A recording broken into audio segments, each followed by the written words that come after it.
Something tells me I know the answer to this one. What's the myth? Right.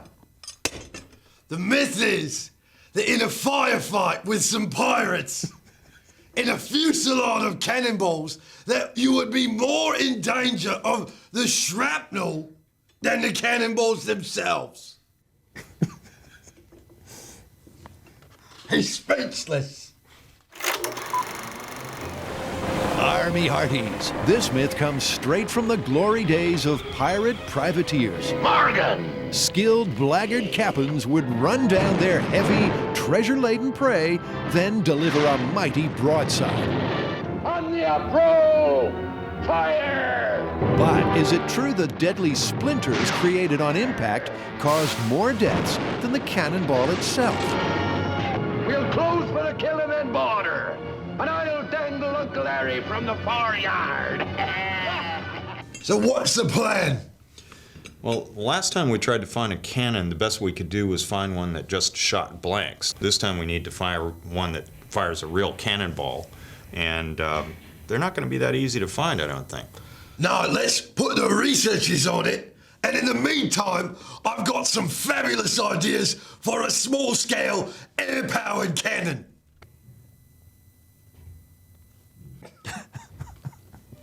Turn your face around. Now, if ye be unfamiliar with pirating ways, listen up and listen close. It's Pirate Speak lesson number 1. A pirate woman is more commonly referred to as a wench. Adam briefs myth wench Jess. If an air cannon is to be substituted for a real cannon, it still needs to fire a ball at much the same speed. What I want to end up with is the slowest possible speed a cannonball could hit a boat, because I don't think we can match the highest possible speed with the air cannon. So while Jess hits the history books to find out about muzzle velocities, Jamie tells us more about the plan. It's time to get started on the miniature air cannon. This will be a 20-foot long Schedule 40 pipe with another Schedule 40 pipe and a cap on it on the other end. And a valve will go between the two, and we're just going to pressure the thing with shop air, turn the valve on, out goes the ball into the wood. That long pipe is no accident. It allows the air to be focused behind the projectile and get the most possible force on the ball. This one is going to be firing a 2-inch ball bearing. Not exactly what you would have had in ye olde times. They happen to be the easiest thing for us to get a hold of because people generally don't fire these things these days. While Hotshot Heineman puts together a target, old Redbeard Savage gets down to the finer plumbing. I just don't want any leaks. I don't like leaks. Grab some air. To maximize pressure, all leaks have to be accounted for. Adam displays the time-honored pipe-hugging method of checking for leaks. Of course, he could have just had a look. Myth wench Jess has crunched the numbers. For a blistering broadside, a typical pirate cannonball travels at more than 900 feet per second. That's way out of their little cannon's league. But they think 600 feet per second will be sufficient to splinter the wood in a meaningful way. So, Adam, what are you looking for from this test? There are 3 things we want to get out of this test. First and foremost is which of the woods is most shrapnel worthy. We're only going to use one of them for the large scale test, and this is the test where we'll determine which one. Second is there a death zone around the point of impact? Do splinters travel in a specific direction? And third, do they travel with enough speed to have a seemingly deadly amount of power? Do they penetrate? Pirates weren't choosy about most things, including what their ships were made of, but 3 woods seemed to be the favorites. We've got pine, we've got white oak, we've got red oak. Now, these aren't scaled to the ship, but that's because on the small scale test, we just want to look at relative splintering ability of each of these kinds of woods.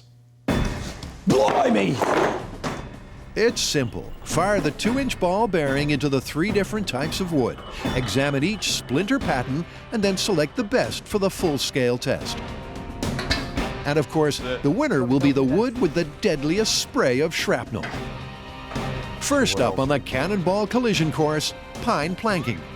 Okay, I'm going to go ahead and pressurize it, all right? Okay, is everybody clear from the back of the shop? We're up to pressure. Are we all set? Okay, test 1, pine, in 3, 2, 1. We're clear. Oh, the anticipation. That is cool. It's a perfect hole. A perfect hole. But did it splinter? Oh, look at that! Dude! That is an excellent thing. That is awesome. Yeah.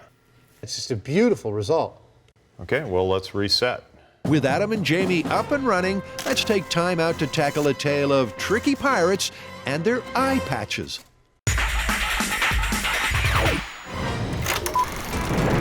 Adam and Jamie are testing the theory that in a pirate ship battle, it's not the direct hit from a cannonball to fear most, but the splintering wood caused by the shell piercing the ship. Okay, so this is a small-scale cannon test, and since we can't fire black powder cannon inside of Jamie's shop, we build an extremely large air cannon.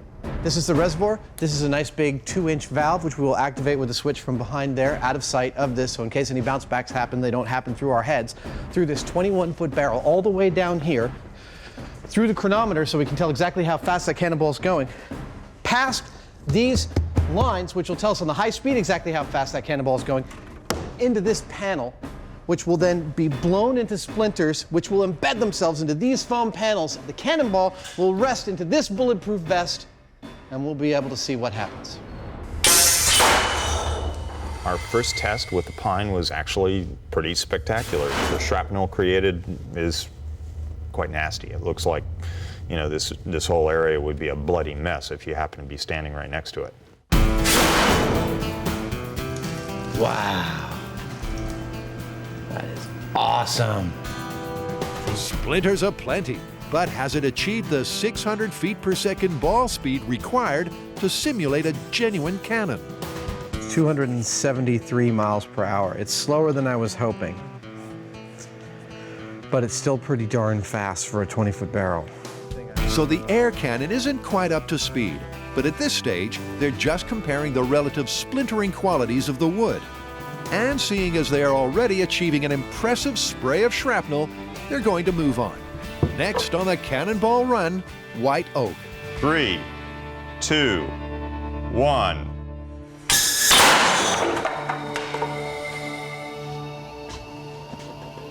Oh. It looks like a bit of it's missing. A large chunk of white oak went walkabout, but the frag pattern on the foam panels is conclusive. That is brutal.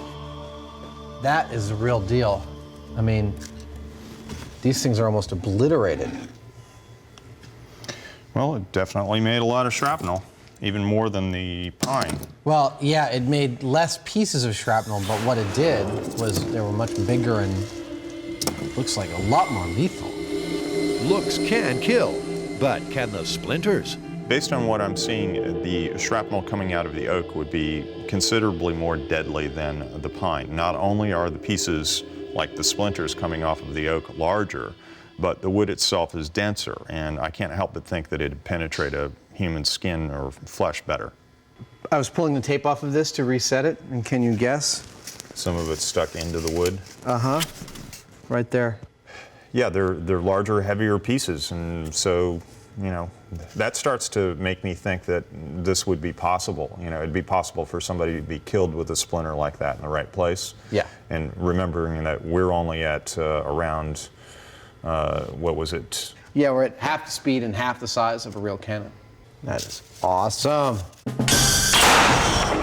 So if the two woods tested so far, white oak clearly has the deadliest potential.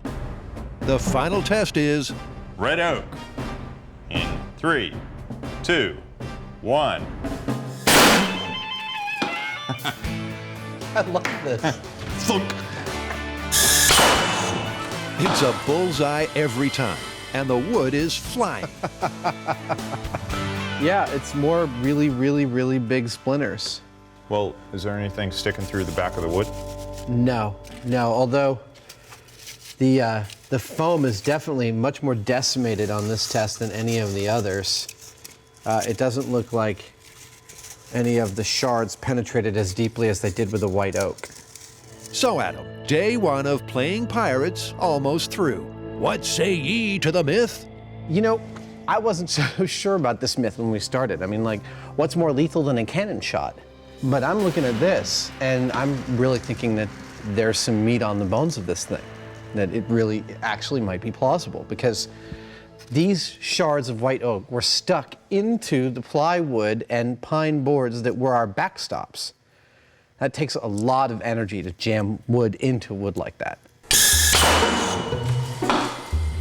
It's been a good day's science, and most self-respecting pirates would head home. But Adam has little self-respect. Now let's fire into something really fun. What do you have in mind? Well, we got a we have a big cast ballistic material head of Grant. Okay. Pirate speak lesson number 2. A young, likable pirate is affectionately called a scurvy dog.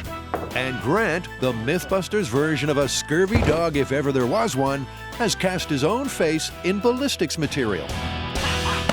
There's no scientific purpose to this at all. This is totally just for fun. We rarely finish with a little time extra, so we might as well use the equipment we've set up. Grant's face, test number 1 and only. Firing in. 3, 2, 1. It was a successful blast, but surprisingly, Grant looks uninjured. Something happened. It didn't go through his face. Are you sure? I'm positive. What is the back of his head? There's no exit. There's no exit wound. I think it hit him. What's that? It went right through. No, that's. Yeah. That right there. Wait, let me see. You think it went all the way through his face? That's. Where else did it go? It hit the thing. Oh my God. You're right. You're totally right. This thing went all the way through his head. Oh, that's one of the most wrong things we've ever done. It's time to sit back with a bottle of grog for a laundry legend. So guys, what's the myth? The myth is that in ye olde times, pirates used rum not only for inspiration, but also as a stain remover. Well, pirates don't strike me as the most fastidious lot, but I suppose if you had blood all over your shirt and then you had shore leave, you'd want to wash it off first. I guess especially if you had a date. Pirates had dates? Pirates and rum go together like cannons and balls. But is it possible that they don't just drink grog, but use it to get those puffy pirate shirts whiter than white? Well, obviously we're going to need some authentic pirate shirt material, and, you know, we're going to need to stain it with some period-accurate stains. Blood, sweat, and tar. Perfect. We're also obviously going to need some sort of ye olde rum. Right, and I think we should have something to compare that to. So I think we should use some ye olde soap as well. I have a secret method that the pirates may have used as a laundry technique, and we should compare all 3 of those to some modern detergent. So I'll do the staining. Well, I'll do the cleaning then. And I guess that leaves me to judge. Exactly. So it's time for Adam to get down and dirty. The plan for this test is to choose 3 most common stains that pirates would encounter. One would be, of course, blood. Another would be, of course, sweat. Pirates were not known for their bathing. And the third would be something you'd find on the ship, which would be pitch or tar. I'm going to make up some 1-foot square samples of this cloth. We're going to put those various stains on it and try and see whether or not rum will actually take those stains out. Being a pirate's a bit difficult. What with the not bathing, the hot sun, the blood, the sweat, and this rough fabric is very harsh on my skin. We don't have any pirate shirts from the period, but we do know that while a fancy gentleman of the age might have had a very fine weave shirt made of linen, pirates would have used coarser stuff called lock ram. The closest we could find is this bleached embroidery fabric, which has a thread count of 40. It's quite rough, but it's perfect for our tests. And I think it's the closest thing we could possibly find. The first authentic pirate stain is blood, and Adam knows just where to find some. We have it in the fridge because Jamie likes to have it every day for lunch. No. Has anyone taken my blood out of the fridge? Next, Adam takes Jamie's lunch and smears the pig's blood over 4 sample sheets. This is the plight of the pirate laundryman. Next up for our pirate shirts is pitch. Now, blood and sweat are easy choices when it comes to pirate stains, but we wanted to choose something like grime, and we know that pitch was used on pirate boats and period boats of the time. We've used it on plenty of other episodes, and it's very dirty stuff, so that's what we're gonna put on our pirate shirts next. Ta-da! We have 1 stain to go, and I'm gonna have to work for this one. Yep, Adam has a plan to sweat for science. I'm gonna do 3 things. I'm gonna get on Jamie's treadmill in my sweat lodge, formerly his mold room, and I'm gonna put on the sweatiest of the sweaty things we have, which is our fire suit. That thing is damn hot inside. I should have no problem producing lots of the correct bodily fluid for this test. To harvest the bodily fluids, Adam arranges the shirt material for maximum moisture absorption. It's go time. Adam leaps onto the treadmill, ready to stain up. But after 15 seconds on his very own wheel of death, he's gasping like an asthmatic hamster. That says I've only burned 20 calories. What is that about? Why don't we fast forward to the end of the workout? After all, who wants to watch a grown man ooze sweat stains? Now we've got 3 kinds of stains here. We got blood, pitch, and sweat. Or as pirates like to refer to it, Saturday night. There we go. But there's a problem. Adam's sweat doesn't stink or stain. My sweat stain isn't working out. It's not very visual, and I guess it's all my clean living. I can't smell the thing at all. But I need a 3rd stain to round out common pirate stains so I can try out these detergents, and I'm thinking oranges. They kept these on the ships to prevent scurvy and, I guess, for some kind of entertainment. So I'm just gonna blow these down and, scrunch them on some of this cloth, and we'll see if the detergents in our various tests will take this stain out. So Adam makes like a messy pirate eater and swabs the samples with plenty of OJ. Oh, it's good oranges.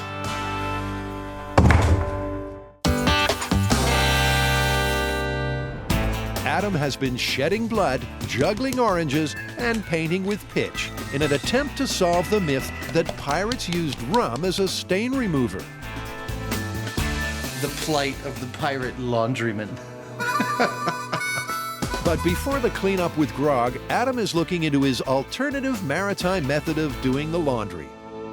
I remember hearing years ago that on ye olde ships, they would save the pirates' urine, or the shipmates' urine, in a barrel. And when urine stays around and is exposed to the air, it evaporates into ammonia, and that ammonia is then used for washing everyone's laundry. It sounds improbable, but after a quick research break, Adam confirms the story and the details. History of washing website. I love the web. The key factoid here is that over time, the urea in urine will break down to ammonia. And ammonia is a common alkaline used in household cleaning products. So Adam is ready to cook up an authentic recipe for washing with we.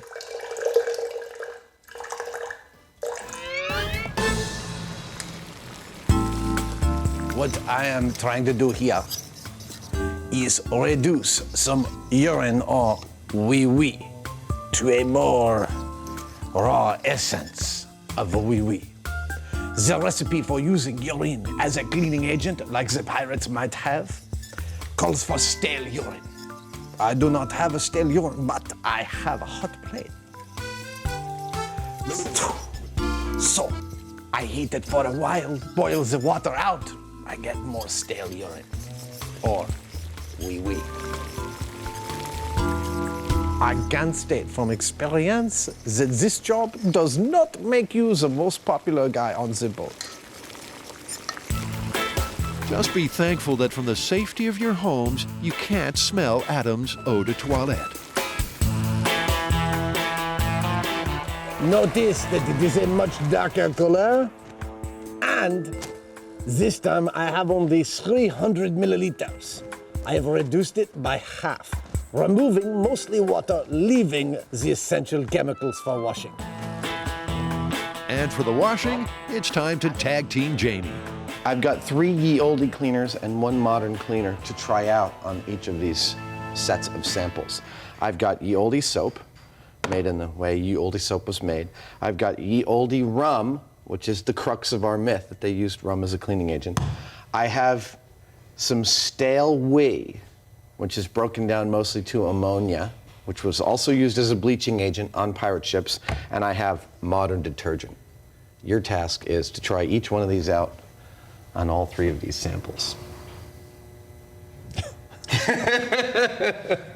I'm glad we're near the ventilation booth. To fortify himself for the job, Captain Heineman has a swig of grog and puts on the rubber gloves. Okay, first off is the pee. He then goes to work on the bloodstain.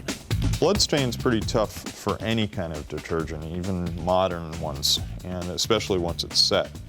If you had done this when the blood was fresh, it might be a lot different. So far, it is acting clearly as a solvent for the stain because it's spreading it out, but it's not removing it. Next, Jamie uses the urine to tackle the tar and citrus stains. He then repeats the process with the authentic 17th century soap. Modern detergent containing the powerful stain remover, hydrogen peroxide. And last but not least, the rum. But straight away, Jamie spotted a fundamental flaw in the myth. I would think that any self-respecting pirate would rather drink it than use it to clean a stain out. So that's all 3 stains scrubbed with all 4 cleaning products. And it's soon apparent that the only thing coming out in the wash is a negative conclusion to this myth. It seems the solvent and stain-removing properties of the alcoholic rum are limited. Dispatches the rum and the various stains in. I can tell right off, just immediately, that the rum did the least good job of all of these different products. It did less than the soap, it did less than the detergent, it did less than the urine. You heard that right. Incredibly, Adam's urine recipe is looking good. And Jamie's work here is done. So it's over to Carrie for the judging. If you're ready, Carrie, we have washed each of these 4 piles, 1 in rum, 1 in ye olde soap, 1 in stale urine, and 1 in modern detergent. And you're to look at all 4 of these and tell me which one you think got the cleanest, which one's the second cleanest, etc. Okay, light red. That one's pretty good. Little yellowish. That looks bad. Okay. Nobody got the tar out. That's, this is redder. Tar's a little better. Okay, the tar is bad on that one, but blood's really good on that one. And, okay, whatever this one is the worst. Okay, I would say that this one's the best for blood. That one's the best for tar. All right, so the worst one was ye olde rum. Ah, busted! Your best one for blood was stale urine. And the best one for the tar was detergent, the modern detergent. Yeah, those are the 2 best. The soap didn't really work well at all. Well, I think that pretty much definitively busts this. Rum as a cleaning agent, totally busted. Yeah, it's busted. I agree, busted.